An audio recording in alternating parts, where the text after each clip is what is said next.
দুনিয়া যতই সাজাও বান্দা মনে রাখো তুমিও থাকতা না, দুনিয়াও থাকতো না। তুমিও যেমন মৃত্যু হবে, এই কায়নাতেরও মৃত্যু হবে। এই দুনিয়ার প্রত্যেক মানুষের মৃত্যু হলে সেটারে মৌত বলে, আর একদিন গোটা সৃষ্টি জগতের মৃত্যু হবে সেটারে কিয়ামত বলে। সেটারে কিয়ামত বলে।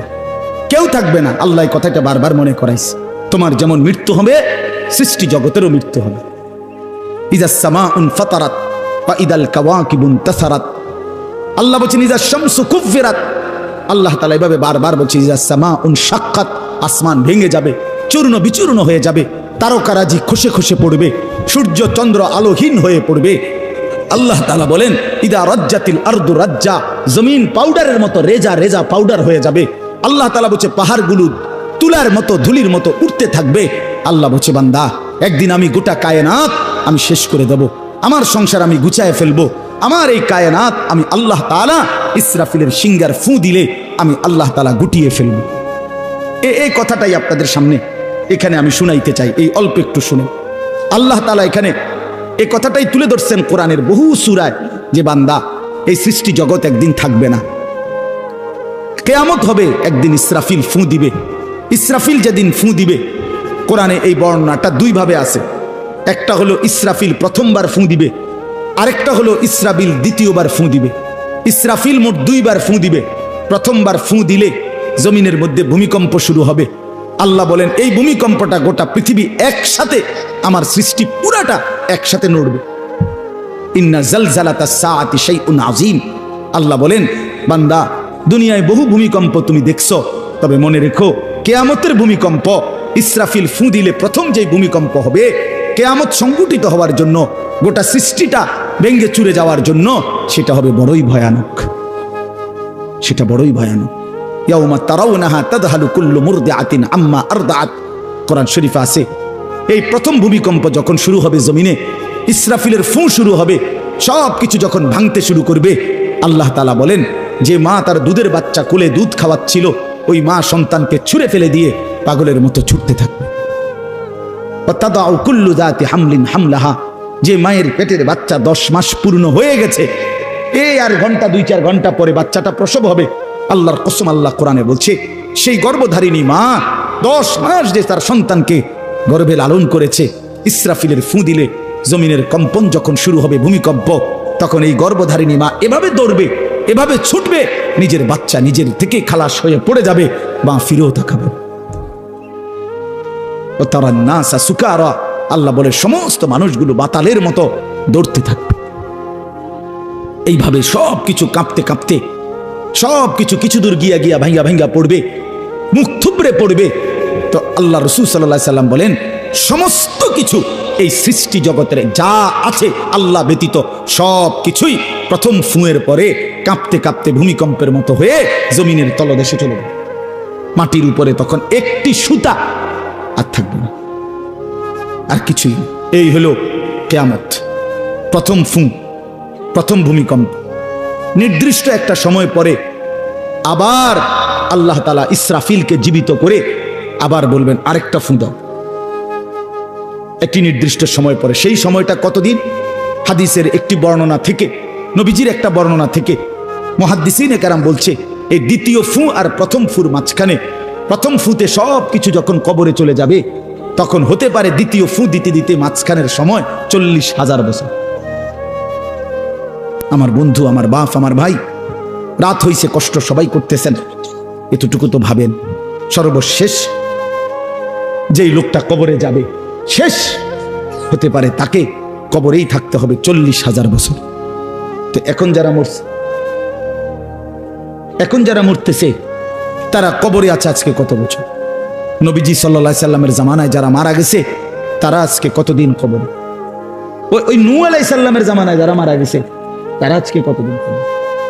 ভেবে দেখেন। আচ্ছা, এই শেষ লোকটাই যদি 40,000 বছর থাকতে হয়, আর যদি কবরের আযাব হয়, তার কি পরিমাণ কষ্ট পাবে সে, কি পরিমাণ কষ্ট পাবে? আল্লাহ রাসূল সাল্লাল্লাহু আলাইহি সাল্লাম বলছেন কবরের প্রথম শাস্তিটা কি? কোন ব্যক্তি যখন কবরের প্রশ্নের জবাব দিতে পারবে না, তখন আল্লাহর পক্ষ থেকে ফেরেশতাদেরকে বলবে কাযাবা আব্দি, আমার বান্দা মিথ্যা বলেছে। ফাআফরিশুহু মিনান নার ওয়ালবাসুহু মিনান নার ওয়াফতাহু লাহু বাবান ইলান নার। আল্লাহ বলবে ফেরেশতাদেরকে, ফেরেশতারা আমার এই নাফরমান বান্দার কবরের মধ্যে জাহান্নামের বিছানা বিছিয়ে দাও, আগুনের পোশাক পরিয়ে দাও, আর জাহান্নাম বরাবর তার জন্য একটা দরজা খুলে দাও। এরপরে নবীজি বলছেন ফেরেশতারা এই ব্যবস্থাপনা করে, আল্লাহর কসম বাফ, নবীজি বলছেন ফেরেশতারা যখন চলে যাবে এই আগুনের বিছানা বিছাইয়া, আগুনের পোশাক পরাইয়া, আর জাহান্নামের দরজা খুলে দিয়ে যখন কবরে রেখে এই নাফরমানকে রেখে যাবে, তখন আল্লাহ নবী সাল্লাল্লাহু আলাইহি সাল্লাম বলেন প্রথম মুহূর্তেই ফেরেশতা চলে যাওয়ার সাথে সাথে মাটি ডান দিক থেকে এই নাফরমানকে একটা চাপ দিবে, বাম দিকে ডান পাশের হাড্ডি পাঁজর ভাঙ্গা বাম দিকে চলে যাবে। বাম দিকের মাটি ডান দিকে চাপ দিবে, তো বাম দিকের হাড্ডি পাঁজর ভাঙ্গা ডান দিকে চলে আসবে। আল্লাহ আমাকে মাফ করে দেন। আল্লাহুম্মা ইন্নী আউযু বিকা মিন আযাবিল কবর। নবী সাল্লাল্লাহু আলাইহি সাল্লাম 5 ওয়াক্ত নামাজের পরে, আল্লাহর কসম বন্ধু, প্রতিদিন 5 ওয়াক্ত নামাজের পরে নবীজি কবরের আযাব থেকে পানাহ চাইতেন প্রতিদিন। হযরত উসমান রাদিয়াল্লাহু তাআলা আনহু কবরের সামনে দাঁড়াইলে এই পরিমাণ কাঁদতেন, হাত্তা ইয়াবুল্লা লিহিয়াতাহু, হাদিসে আছে কিতাবে, যে তার দাড়িগুলো ভিজে ভিজে যাইত, দাড়ি ভিজে যাইত, এই পরিমাণ কাঁদতেন কবর দেখলে। এরপরে তো সামনে ভাইয়া, বিষয়টাকে হালকা মনে করেন না বাবারা আমার, ছেলেরা আমার, বিষয়টাকে দোস্ত আমার হালকা মনে করেন। এই বেনামাজি জিন্দিগি কষ্ট পাইবেন, এই বেহায়ার জিন্দিগি কষ্ট পাইবা বাপ। আমি বলছিলাম আরেকটা কথা আল্লাহ নবী বলবে, একটা কথা তো আল্লাহ বলছে বান্দা, আমি আর কতবার বললে, কেমনে বললে, আমি এর চাইতে দামি আর কোন কথা নাজিল করলে তুমি আমারে মানতা। আর নবীজি বলবে হাসরের ময়দানে, নবী বলবে উম্মত তুমি জানো, হাদিসের তাফসীরের মধ্যে আছে প্রত্যেক ব্যক্তি, আল্লাহ বলছে নবীকে, আমাদের নবী সাল্লাল্লাহু আলাইহি সাল্লামকে, বন্ধু আপনারে সামনে রাইখা আপনার উম্মতের আমল নামা আমি আপনারে সামনে রাইখা খুলমু। নবী সাল্লাল্লাহু আলাইহি ওয়াসাল্লাম যখন উম্মতের আমল নামা খুলে দেখবে, খোদার 365 দিনে কোনো দিন ফজরের নামাজের সেজদা নাই, 30 বছর সুদের ব্যবসা করছে, 50 বছর মিথ্যাই বলে গেছে, হারাম রোজগারি করেছে, 30 বছর যাবত মহিলাটা কোনো পর্দা করে নাই, ঘরের মধ্যে কোনো দিন শরীয়ত বলতে কিছু নাই। আল্লাহর নবী সাল্লাল্লাহু আলাইহি সাল্লাম তখন বলবে উম্মত তুমি জানো আমি 23টা বছর অনবরত তোমার জন্য কেঁদেছিলাম। আমি সেই নবী, যে নবী সারা রাত এশার নামাজের পরে দাঁড়াইছি ফজরের আজান পর্যন্ত এক দাঁড়ানোতে চোখের পানি ফেলে উম্মতের জন্য দোয়া করছিলাম। আল্লাহ রসুলের স্ত্রী আম্মা জান আয়েশা বলছেন নবী এই পরিমাণ কাঁদছে, এতটা লম্বা দাঁড়ায় ছিল উম্মতের জন্য, হাত্তা তাওয়াররামাত কাদামাহু, 2টা পাও ফুলে ফুলে গেছে। আল্লাহ নবী বলবেন উম্মত আমি 23 বছর কাঁদছি রে, প্রতিটা রাত কেঁদেছি, দিন কেঁদেছি। আমি এই পরিমাণ, পিঠটা খুলে দেখাবে চাদর সরিয়ে, আমার উম্মত আমার পিঠটা দেখো, তায়েফের পাথরের আঘাতে আমার পিঠ কি পরিমাণ ছিদ্র ছিদ্র হয়ে গেছে। আমি সেই নবী, যে নবী তোদের জন্য পেটে ক্ষুধার কষ্টে পাথর বাঁধছিলাম 2টা। আমি উহুদের ময়দানে দান দান শহীদ করে রক্ত মাখা শরীর নিয়ে বেহুশ হয়ে লম্বা সময় পড়েছিলাম। আমার ঘরের চুলায় 3 মাস, হাদিসে আছে আম্মা জান আয়েশা বলছেন নবীজির ঘরে আমরা 9 জন বিবি, উনি বলছে আল্লাহর কসম 3 মাস কোনো দিন, টানা 3 মাসে কোনো দিন আমাদের ঘরের চুলায় 9 জন বিবির ঘরে কারো ঘরের চুলায় কোনো দিন আগুন জ্বলে না। 3 মাস খেজুর আর পানি দিয়ে আমরা জিন্দেগি কাটাইছি। আল্লাহ নবী বলবেন উম্মত তাহলে এত কাঁদলাম কার জন্য, এত রক্ত ঝরাইলাম কার জন্য, পেটে পাথর বাঁধলাম কার জন্য, বিনিময়ে এটা কি আমল নামা নিয়ে আসছো? ছেলেরা বলো ভাই, একটা ছেলে বলো রাসূলুল্লাহ সাল্লাল্লাহু আলাইহি ওয়াসাল্লামের সুপারিশটা একটা মামুলি ব্যাপার? রাসূলুল্লাহ সাল্লাল্লাহু আলাইহি ওয়াসাল্লাম বলবে উম্মত এটা কি আনলাম আমি, এই আমল নামা নিয়া আমার মতো এত বড় শ্রেষ্ঠ রাসূলের উম্মত তুমি, আমি মালিকের সামনে দাঁড়ামু কেমনে, এটা দেখামু কেমনে? আরে চেয়ারম্যান ভাই আপনি কেমনে দেখাইবেন? আপনার অনুসারী যদি, আপনার অঞ্চলের একজন মানুষের যদি পুরাটা পৃষ্ঠার মধ্যে 110টা মামলা থাকে, আপনি তার জন্য কেমনে নেবেন?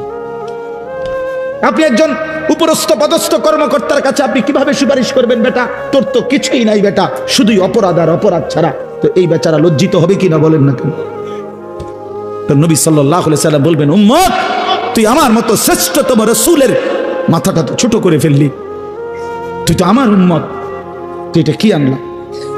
আমি কেমনে দেখাবো এটা আমার মালিকের সামনে যে রব্বুল আলামিন এটা আমার উম্মতের আমলনামা? ওফ, চলেন ভাই,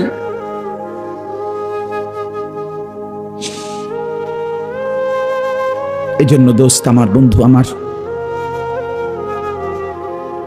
আমি দিবানিশি এই চিৎকার চেঁচামেচি করি, এই আহাজারি আমার অনেক দিনের।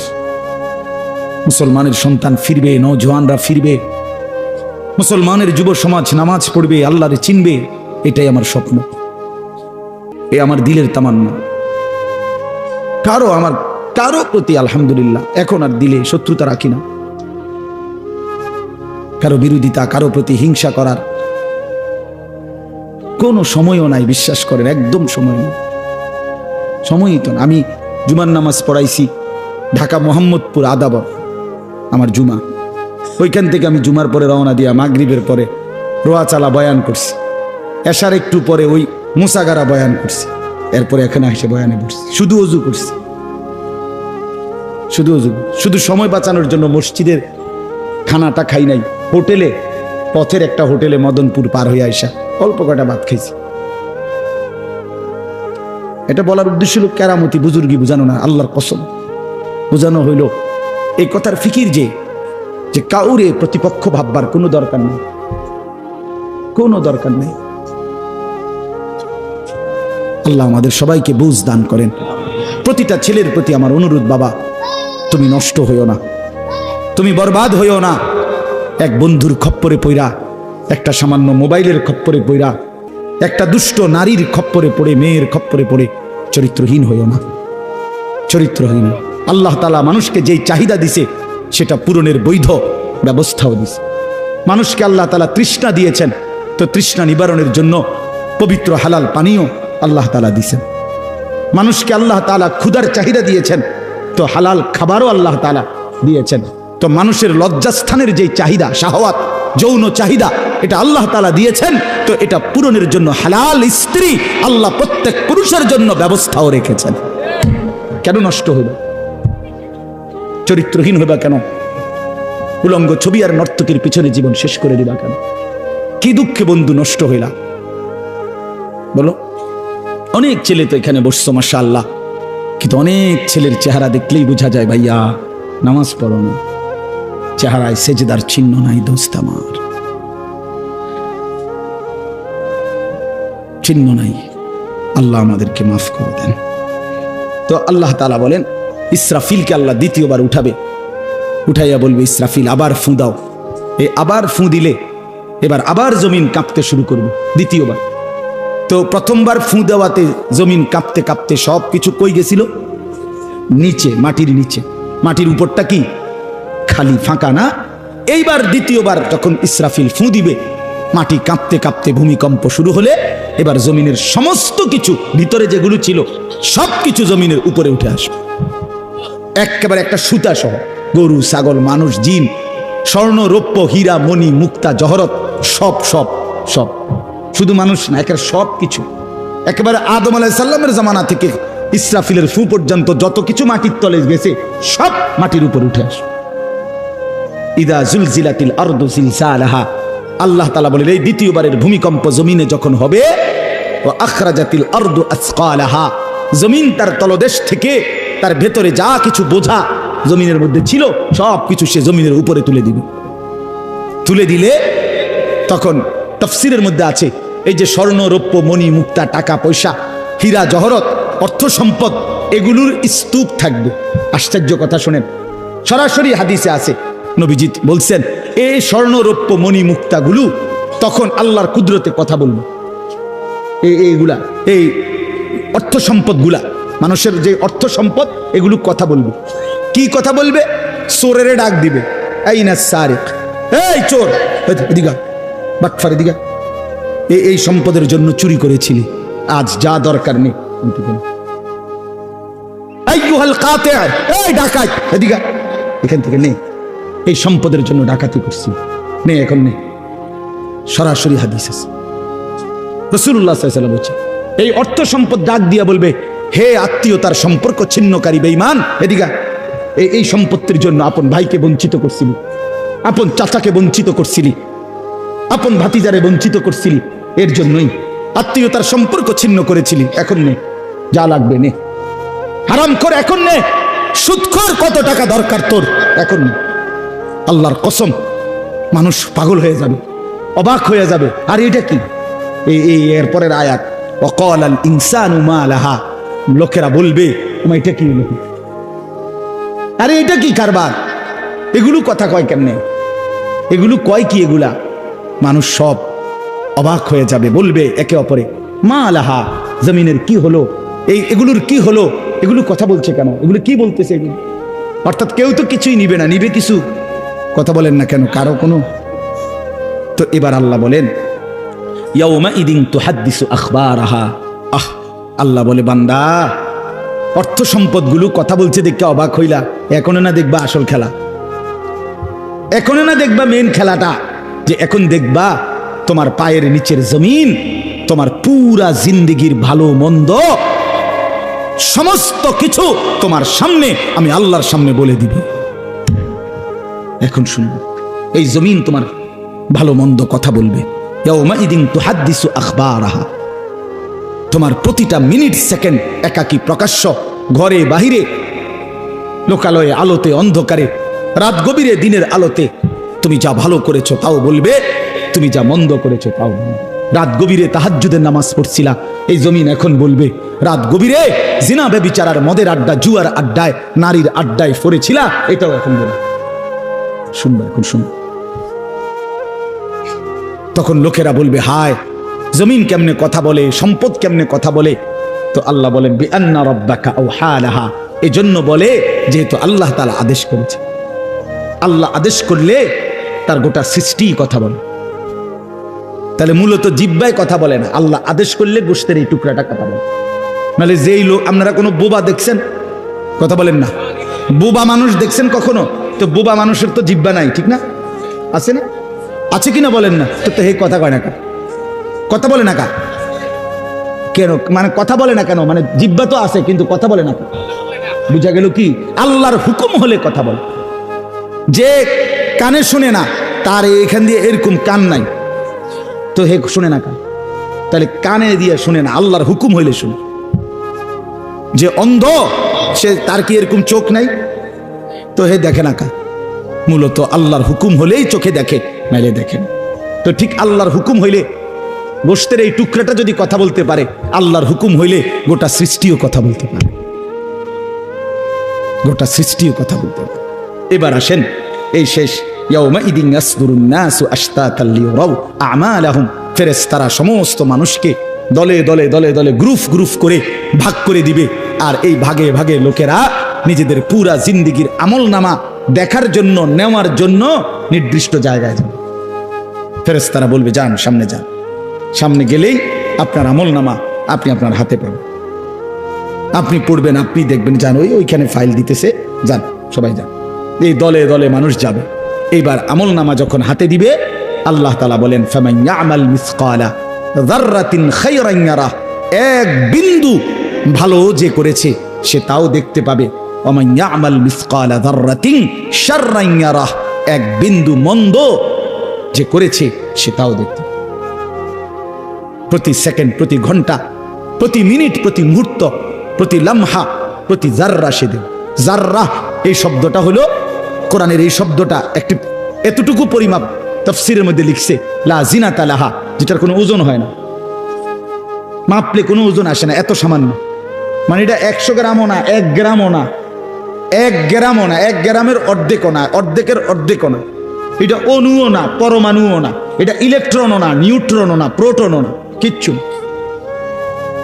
বিজ্ঞান তো এগুলো ভাগ করছে না, ভাগ করে করে আপনার অণু থেকে পরমাণু, পরমাণু থেকে এখন আরো ভাগ করছে, এই ইলেকট্রন, প্রোটন, নিউট্রন, এগুলো ভাগ করতে করতে সূক্ষ্ম থেকে সূক্ষ্ম, সূক্ষ্ম থেকে সূক্ষ্ম বিজ্ঞান বাহির করতেছে। কিন্তু যাররা বলে যেটার কোনো ওজনে নাই, কিচ্ছু নাই, এটা এত সামান্য, মানে তুমি যেটারে কিছুই মনে করো নাই, আল্লাহ বলেন ওইটাই তুমি দেখবে,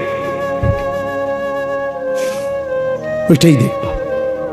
এই জন্য বাপ আমার শেষ রাত গভীরে এই কথাই, আমরা আমাদের একাকী কিংবা প্রকাশ্য, আমরা আমাদের রাত কিংবা দিন, ঘর কিংবা বাহির আড়াল করবার সুযোগ নেই। সুযোগ আছে ভাইয়া? ছেলেরা কাজেই রাতের 3টায় দুনিয়া ঘুমায়, আল্লাহ ঘুমায় না। অশ্লীল ছবি দেখো না।